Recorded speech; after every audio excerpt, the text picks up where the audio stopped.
Let's be honest, everything about Formula One tires has changed. Damon Hill almost won on Bridgestone tires at the 1997 Hungarian Grand Prix. But then the 2005 United States Grand Prix saw only 6 cars race due to a dramatic tire safety crisis. Yeah, 6 cars. That's terrible. In Formula One, securing a trophy is about more than just quick pit stops. It's also about tires, with some iconic rivalries, innovations, and intense competition. And this is the history of Formula One's tire war. Now, when Formula One kicked off its first championship in 1950, it wasn't just the drivers who were competing. Tire manufacturers jumped into the fray, seeing F1 as the perfect platform to show their products to the world. Big names like Dunlop, Firestone, Continental, Goodyear, Avon, Engelbert, Pirelli, and Michelin were all vying for the spotlight. In the early days, from 1950 to 1960, 6 companies supplied tires to the teams. Initially, it was a fierce battle between Pirelli, Dunlop, and Engelbert. Firestone joined the mix in 1952, but they only stuck around for a single season. Avon and Continental jumped in by 1954, but Pirelli, Dunlop, and Engelbert remained the dominant players until 1958. But then, in 1959, Dunlop actually took the lead and became the sole supplier. Imagine that, supplying all the tires for F1. And they held on to this position until 1964, when Goodyear entered the scene, shaking things up once again. Firestone rejoined, making the competition even hotter, but by 1971, Dunlop exited the sport, leaving Goodyear and Firestone to battle it out. Over time, Goodyear emerged victorious, becoming the top-tier F1 supplier. But things really got interesting in the 1970s. Now, why is that? Well, in 1971, Ferrari got a set of treadless tires from Firestone. And you've probably seen these tires before because, they were kind of a big deal. Enzo Ferrari decided to try them out, and it changed everything. Slick tires offered a way better grip and let cars take corners faster. And they quickly became the go-to choice for obvious reasons. But then in 1977, Michelin changed it up again. They introduced radial ply tires with a brand new construction method. This gave the tires better stiffness and performance, and other manufacturers had to catch up fast. The competition was fierce, with Goodyear, Firestone, and Michelin all battling it out. Goodyear was the big name in F1 tires during the early and mid-70s, but Michelin and Bridgestone were also making their mark. Firestone, for example, won the most races in 1972. Then Michelin took the lead in 1981, 1983, and 84, showing they were a force to be reckoned with. But the 1990s brought a new player to the F1 tire scene, Bridgestone. They ended up joining in 1997, and they initially supplied tires to teams at the back of the grid, like Prost, Arrows, Stewart, Minardi, and Lola. Even though they started with a disadvantage, Bridgestone's soft compound tires quickly proved to be competitive against Goodyear's hard compounds.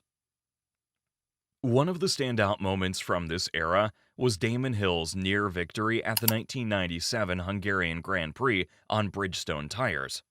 Hill's Arrows car almost beat Michael Schumacher's Ferrari, which was equipped with Goodyear tires. This thrilling race showed just how much tire technology could influence race outcomes. And as tire performance kept improving, the FIA started to get worried. Drivers like Jacques Villeneuve were pushing their cars to the absolute limit.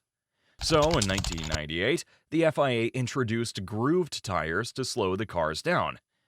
Unhappy with these changes, Goodyear decided to leave F1 at the end of 1998. This departure left Bridgestone as the sole tire supplier until 2001. In 2001, Michelin made a dramatic return to F1, starting one of the most intense tire wars the sport had ever seen. Bridgestone chose to focus primarily on Ferrari, while Michelin supplied several top teams, including Williams, McLaren, and Renault. This led to fierce competition, with both manufacturers pushing the boundaries of tire technology. The 2005 United States Grand Prix at Indianapolis became a pivotal moment in this tire war. Michelin's tires were deemed unsafe at high speeds on the banked turn 13, forcing all Michelin-equipped teams to withdraw from the race. Only the cars with Bridgestone tires participated, making it one of the most controversial races in F1 history. And yeah, it's pretty easy to understand why. Although Michelin dominated the 2005 season, the Indianapolis incident severely damaged their reputation. By the end of 2006, Michelin decided to leave F1, leaving Bridgestone as the sole tire supplier until 2010, when Pirelli took over. Since taking over as the sole supplier in 2011, Pirelli's been a major force in shaping modern F1. They initially signed a 3-year contract, which has been extended multiple times, now running until 2027. Yeah, it's quite a while. Throughout their tenure, Pirelli's introduced various tire compounds, making tires a key strategic element in races. Pirelli's arrival marked a new era, focusing on creating a range of tire compounds to add strategic depth to races. Their ability to adapt and develop tires to meet the sport's evolving needs has been crucial to their long-term partnership with F1. In recent years, other manufacturers like Hankook in 2018 have occasionally challenged Pirelli. But despite this, Pirelli's maintained its position, winning the bidding process to supply tires for the 2020-2023 period.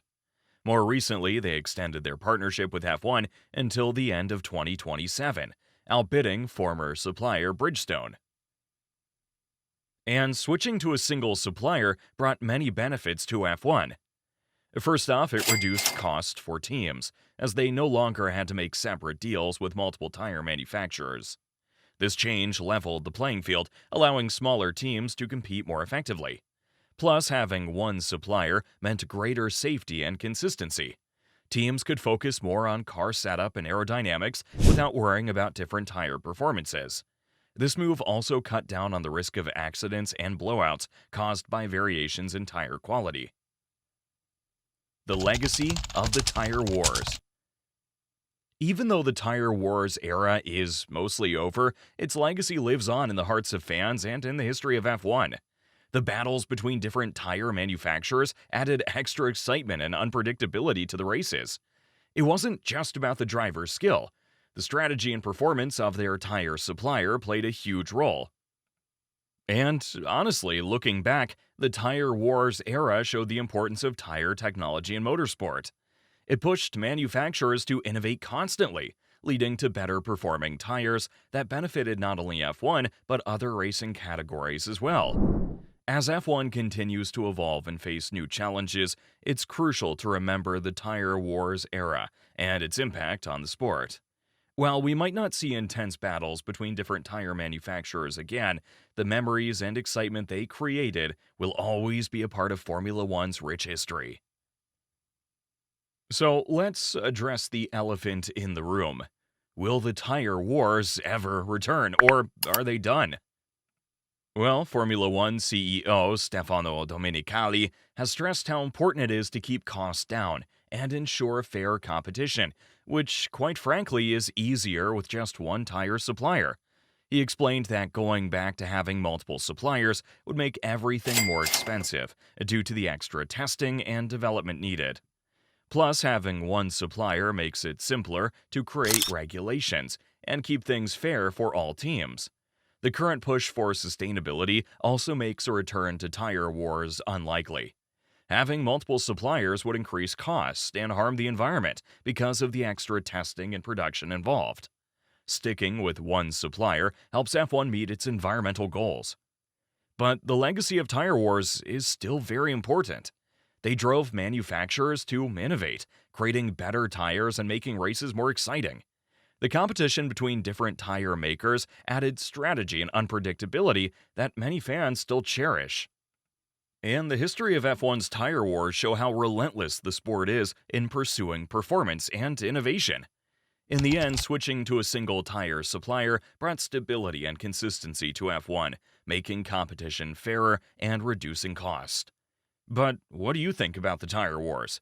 Were they good or bad for the sport? Share your thoughts in the comments below. And if you enjoyed this video, make sure to click on the next one for more exciting Formula One content.